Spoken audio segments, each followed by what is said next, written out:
राजा जी।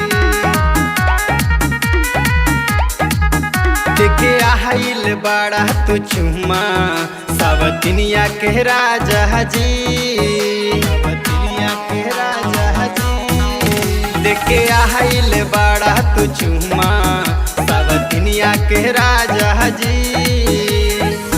चुम्मावे के कारण नहीं चुंगलाए राजा जी, चुम्मावे के कारण नहीं चुंगलाए राजा जी। देखे आइल बड़ा तू चुम्मा सावतिनिया के राजा जी। देखे आइल बड़ा तू चुम्मा सावतिनिया के राजा जी।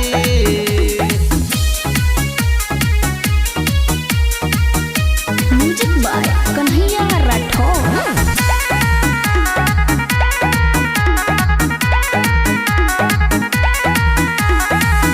हमरा से दूर रहा नियरा नयाबा, दोनों गाल पे लागल बाल लिपस्टिक राजा, लिपस्टिक राजा। हमरा से दूर रहा नियरा नयाबा, दोनों गाल पे लागल बाल लिपस्टिक राजा।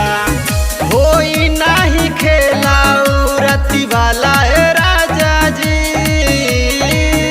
होई नाही खेलाऊ रति वाला है राजा जी। देखे आइल बड़ा तू चुम्मा सावतिनिया के राजा जी। देखे आइल बड़ा तू चुम्मा सावतिनिया के राजा जी।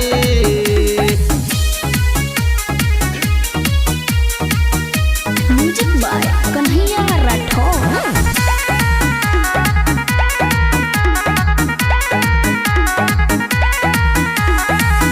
भोरे भोरे जाई के कारे लखेला हो, चुम्मा के दीवाना बाटे अमित अकेला हो, अकेला हो। भोरे भोरे जाई के कारे लखेला हो, चुम्मा के दीवाना बाटे अमित अकेला हो। राज प्रेम के नाई तनिको लजाला जी,